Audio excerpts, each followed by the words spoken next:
L'Hospitalet és, malgrat una ciutat consolidada en el temps des de fa molts i molts anys, però nosaltres ens agradaria en aquests moments ens considerem una ciutat d'aquelles que ara està de moda i som una ciutat emergent. En primer lloc, el que vull fer és agrair la invitació per aquest esmorzar col·loqui del Fòrum Empresarial del Baix Llobregat i l'oportunitat que em dona de compartir amb tots vostès algunes reflexions a l'entorn de la situació econòmica de l'empresa i de les expectatives que tenim com a economia, però també com a societat i com a país. Hi ha un sector que és important i aquest sector tibra de tots els altres, que és la indústria. I aquesta conscienciació de totes les administracions de la importància de la indústria ara s'ha produït. El Departament d'Empresa i Coneixement neix per això.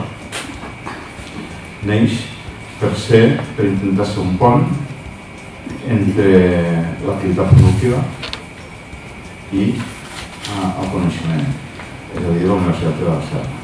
L'evolució i els índexs i els principals indicadors de l'economia catalana ens diuen que estem en una certa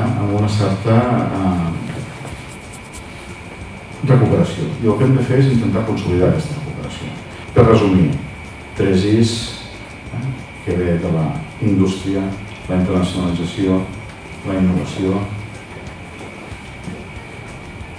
una C, que seria el coneixement, vinculant coneixement i innovació, una E, que és tot el que va vinculat a l'emprenedoria i la capacitat de crear nova activitat i nova riquesa econòmica. Jo li posaria una P també, que són els factors de productivitat